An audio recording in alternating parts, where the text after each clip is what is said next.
آخری حدیث آج کے لیکچر کی 12ویں حدیث امام محمد بن عبداللہ المہدی سے ریلیٹڈ، 12ویں خلیفہ سے ریلیٹڈ 12ویں حدیث.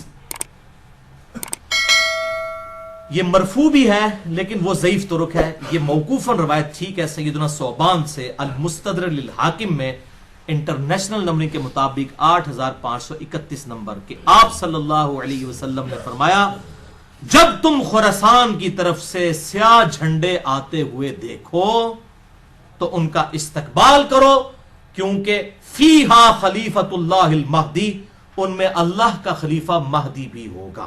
یہ موقوفاً ہے سیدنا ثوبان کا قول، مرفوع ضعیف ہے لیکن ظاہر آپ صلی اللہ علیہ وسلم کے بتانے پر ہی موقوف ہے. یہ خراسان سے جب کالے جھنڈے آئیں گے تو ان کا استقبال کرنا، یعنی اہل عرب کو کہا گیا، ان میں خلیفۃ اللہ مہدی ہوں گے. اس سے یہ بات بھی پتہ چل گئی کہ یہ انقلاب جو ہے وہ عربیوں کے ذریعے نہیں آنا، اجمیوں کی طرف سے آنا ہے. کیونکہ خراسان تو یہ ایران، افغانستان اور رشیا، یہ پوری بیلٹ کو خراسان کہا جاتا ہے. اب تو یہ ملک لادہ بن چکے ہیں ادھر سے بہرحال ہم وہ نہیں، اب یہ نہیں اب یہاں پر کچھ لوگوں نے لشکر خراسانی بنا لیا. نام رکھنے والا پائی کچھ نہیں ہوتا. بریلوی، دیوبندی، اہل حدیث تینوں اپنے آپ کو اہل سنت والجماعت کہتے ہیں. نام رکھنے سے کیا ہے؟ آپ شراب کی بوتل کے بعد روح افزا لکھ دیں تو وہ روح افزا بن جائے گی. کالا جھنڈا آپ اٹھا لیں تو آپ مہدی بن جائیں گے. نام بھی رکھ دیں اپنے بیٹے کا محمد بن عبداللہ، کسی کا بیٹے کا نام محمد رکھ دے، ٹھیک ہے جی.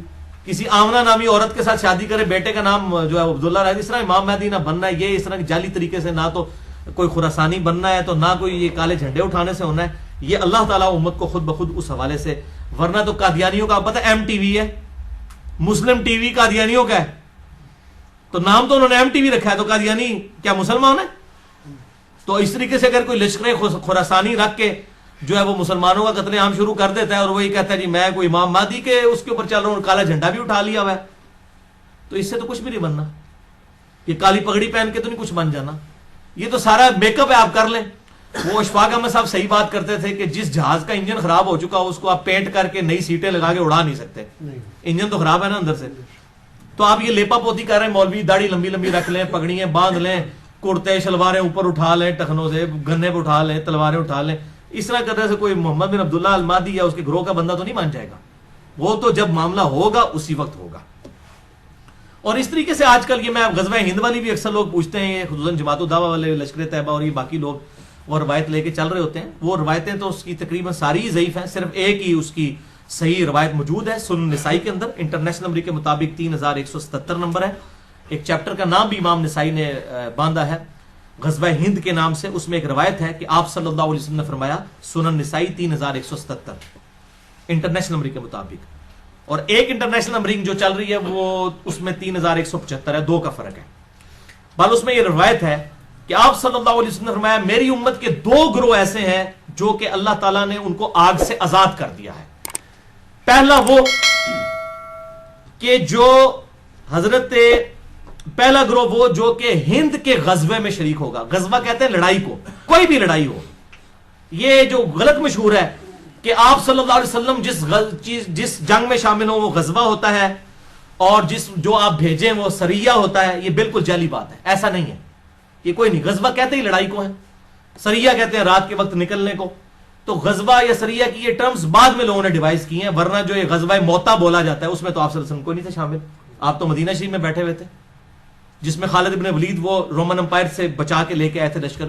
پہلے سیدنا زید ابن حارثہ شہید ہو گیا، آپ صلی اللہ علیہ وسلم مسجد میں بیٹھ کے کہہ رہے ہیں میرے زید کو شہید کر دیا گیا، میرے جعفر کو شہید کر دیا گیا، میرے عبداللہ بن رواحہ کو شہید کر دیا گیا. اب اللہ کی تلواروں میں سے ایک تلوار کے ہاتھ جو ہے مسلمانوں کی وہ جو ہے وہ سپہ سلاری آ گئی ہے. یہ صحیح بخاری میں حدیث ہے، میں نے علم غیب والے لیکچر میں بتائی ہے، مسئلہ نمبر 6A میں. اللہ تعالیٰ نے آپ کو دکھا دیا اتنے 100 کلومیٹر دور کا منظر، تو آپ تو موجود نہیں تھے، اسے غزوہ موتا کہا جاتا ہے، حالانکہ غزوہ تو نہیں تھا. یہ غزوہ اور سریہ کی جو یہ ڈیفینیشن غلط ہے، کیونکہ اسے بریلویوں نے حاضر ناظر کا عقیدہ نکالا ہے. وہ کہتے ہیں یہ دیکھیں غزوہ ہند ہے تو آپ سب خود بھی آئیں گے اس میں. وہ پائیے پہلے ایک عقیدے ہی جعلی بناتے ہو، پھر اس میں فٹنگ کرتے ہو باتیں.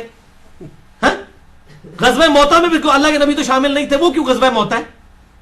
ٹھیک ہے، تو یہ بالکل جعلی باتیں، کسی حدیث میں یہ تفریق نہیں ہے. یہ سنن نسائی 3177 کہ 2 گروہوں کو اللہ نے آگ سے بچا لیا ہے. نمبر 1 جو غزوہ ہند میں شامل ہوں گے، اور نمبر 2 عیسیٰ ابن مریم کے ساتھ جو لوگ شامل ہوں گے. اس میں بھی اشارہ مل رہا ہے قرب قیامت میں ہی کوئی معاملہ ہوگا. وہ محمد بن قاسم جو ہے وہ اپنے اوپر یہ بشارت لگاتا رہا بنو امیہ کا، محمود غزنوی جو ہے وہ حملے کرتا رہا دولت کی لالچ کے اندر ادھر آ کے انڈیا میں، اور وہ سومنات پہ حملے کرتا رہا. کیا صوفی لوگ تھے، سارے درباروں میں بیٹھنے والے لوگ تھے. ٹھیک ہے، یہ لوگ اسلام کے لیے آئے تھے. آپ کیا سمجھتے ہیں ظہیر الدین بابر اسلام کی خدمت کرنے آیا تھا یہاں پہ؟ یہ مسلمان حکمران تھے، اسلامی حکمران تو نہیں تھے. یہ اسی طریقے سے تھے جیسے چنگیز خان تھا، بس یہ تھا کہ ان کے ساتھ مسلمان کا ٹائٹل لگا تھا، باقی ہے تو مسلمان تھے. یہ ہم نہیں کہتے کافر تھے، لیکن اسلامی حکومتیں تو کوئی نہیں تھی. تو اس طریقے سے وہ محمد بن قاسم اپنے اوپر لگاتا رہا، اس کے بعد محمود غزنوی اپنے اوپر لگاتا رہا، آج لشکر طیبہ اپنے اوپر لگا رہی ہے. او بھائی یہ قرب قیامت میں ہونا واللہ عالم یہ کس کے اوپر فٹ ہوتی ہے. اور باقی آپ کو تو ویسے ہی ہم بشارت دے دیتے ہیں، صحیح مسلم میں 553 نمبر حدیث ہے انٹرنیشنل نمبر کے مطابق، جس نے پورے خشوع وضو کے ساتھ وضو کیا اور 2 رکعت پڑھ لی تحیۃ الوضو جو ہے پوری توجہ کے ساتھ، اس پہ جنت واجب ہوگی. تسی پائی نہ بیڑی بیڑے شامل ہو تے نہ جناب تسی قسطنطینیہ دے حملے شامل ہو، تسی گھر بیٹھ کے پائی جنت دی بشارت لے لو. صحیح مسلم 553. اس تو بعد جو مرضی کرتے رہو. اس طریقے سے نہیں، وہ وقتی طور پہ ضرور جنت واجب ہو جائے گی، لیکن بعد میں بھی کرتوت دیکھنے ہوں گے. اللہ تعالیٰ کی کوئی اسپیشل پروٹیکشن ہو تو پھر ہی بندہ بچتا ہے. تو یہ اس طریقے سے لوگ جو بشارتیں فٹ کرتے پھرتے ہیں، یہ کوئی کنفرم نہیں ہے. میں نے آپ کو مشکات کا بتا دیا ہے کہ اگر کسی کو شوق ہو تو یہ مشکات کا پورا چیپٹر جو ہے 3-4 چیپٹرز کٹھے ہیں، 142 احادیث ہیں انٹرنیشنل نمبر کے مطابق 5379 سے 5520 تک. یہ آپ قرب قیامت کی نشانیوں کے اوپر پڑھ لیں. اللہ تعالیٰ سے دعا ہے جو حق بات میں نے کہی اللہ تعالیٰ ہمارے دلوں میں راسخ فرمائے. اگر جس بات نے میرے منہ سے کوئی غلط بات نکل گئی تو اللہ تعالیٰ ہمارے دلوں سے محو کر دے. ہمیں کتاب و سنت کی تعلیمات پر عمل کر کے دوسرے بھائیوں تک پہنچانے کی توفیق عطا فرمائے. سبحانک اللہم و بحمدک اشہد ان لا الہ الا انت استغفرک و اتوب الیک.